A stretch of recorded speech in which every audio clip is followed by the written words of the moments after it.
안녕하세요. 오늘 여러분과 함께 좀 깊이 들어가 볼 주제는요. 바로 한국의 고령화 현실, 그리고 우리의 노후 준비 문제입니다. 통계청 자료도 있고 여러 연구 보고서 또 금융기관 가이드까지 이걸 다 모아서 보니까요. 다가올 100세 시대가 만만치 않겠다 싶더라고요. 우리가 뭘 좀 고민해야 할지 오늘 한번 제대로 짚어보겠습니다. 정말 현재 상황이 어떻고 또 앞으로 뭘 준비해야 할지 좀 구체적으로 그림이 그려지더라고요. 단순히 그냥 숫자만 늘어놓는 게 아니라 그 숫자 뒤에 숨겨진 진짜 의미, 그리고 이게 우리 각자의 노후에 어떤 질문을 던지는지 그걸 같이 찾아보면 좋겠습니다. 좋습니다. 그럼 먼저 한국이 지금 얼마나 빠르게 늙어가고 있는지 그 현실부터 좀 볼까요? 통계청 2024년 자료 보니까 고령 인구 비율이 벌써 19.2%더라고요. 네, 거의 20%에 육박하죠. 네, 내년이면 초고령 사회 기준인 20%를 넘고 2050년엔 40%에 가까워질 거다. 이런 전망인데 이 속도가 정말 체감이 확 됩니다. 맞아요. 그 기대 수명 자체는 우리가 OECD 평균보다도 높아요. 꽤 오래 살게 된 거죠. 통계청 22년 기준으로도 그렇고요. 근데 이게 삶의 질은 또 다른 문제거든요.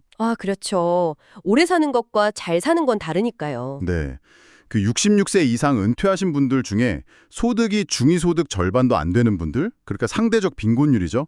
이게 거의 40% 가까이 돼요. 40%요? 와, 네, 22년 통계청 자료인데 39.7%니까요.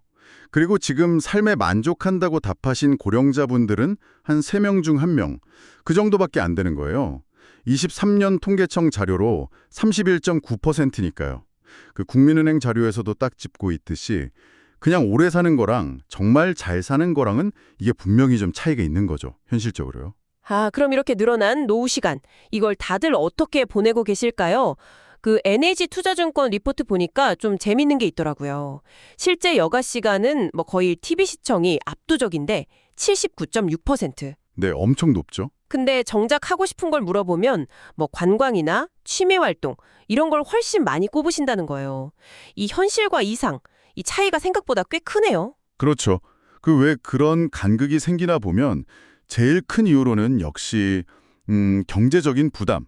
이게 거의 절반 가까이 되고요. 46.6%. 그 다음이 이제 건강 문제. 31.3%. 이것도 NH투자증권 자료에 나와 있고요. 역시 돈이랑 건강이군요. 네. 근데 또 다른 보고서들 보면 정보 접근성 문제라든가 아니면 이용할 시설 자체가 부족하다. 이런 지적도 있어요. 고버 리포트나 보건사회연구원 자료 같은 데서요. 심지어는 그 이용할 수 있는 시설마저도 연령대별로 딱딱 나뉘어 있어서 서로 좀 어울리기가 어렵다. 이런 말도 있더라고요. 보건사회연구원에서요. 세대별로 또 분리가 되는군요. 네. 결국엔 시간이 남아돈다고 해도 그걸 좀 의미 있게 채우기가 어려운 그런 구조적인 문제들이 좀 보이는 거죠. 결국에는 많은 부분이 또 경제적인 준비 문제로 돌아가는 것 같은데요. 실제로 그 NH투자증권 자료를 다시 보면 안정적인 상용직 가구랑 임시직이나 일용직 가구 사이에 자산 격차가 꽤 뚜렷하게 나타나더라고요. 맞아요. 고용 형태가 노후의 경제 기반에 정말 큰 영향을 미치는구나, 이걸 보여주는 거죠. 그 국민은행이나 NH투자증권 자료들 보면 공통적으로 안정적인 노후를 위해서는 꼭 그 3층 연금 구조를 갖춰야 한다고 강조하는 겁니다. 그 국민연금, 퇴직연금, 개인연금 말씀이시죠? 네, 맞습니다. 이게 기본인데 특히 은퇴하고 나서 연금 받기 전까지 소득이 딱 끊기는 시기, 그 소득 크레바스라고 하잖아요. 네네, 소득 절벽. 그렇죠. 그 시기를 어떻게 넘길지가 정말 중요하거든요. 그래서 월지급식 금융상품이라든가 아니면 주택연금 같은 대안들을 미리 좀 고민해 볼 필요가 있는 거죠. 국민은행 가이드에서는 특히 그 자녀 교육에 좀 집중하셨던 베이비부머 세대분들, 이분들의 노후 준비가 좀 부족할 수 있다, 이런 우려도 하고 있고요. 그렇군요. 자, 재정 문제 말고 또 다른 어려움으로 이 정보화 시대의 그 디지털 격차 문제도 좀 짚어봐야 할 것 같아요.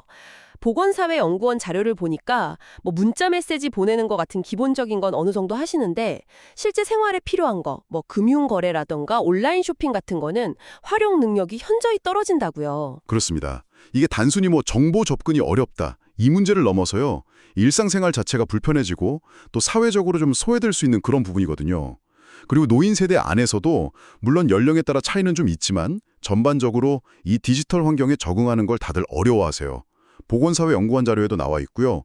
고보 리포트 같은 데서도 그래서 맞춤형 교육이나 좀 꾸준한 지원이 필요하다 이렇게 강조하고 있습니다. 네, 지금까지 뭐 경제적인 거, 여가, 디지털 활용 능력 이런 현실적인 문제들을 쭉 살펴봤는데요.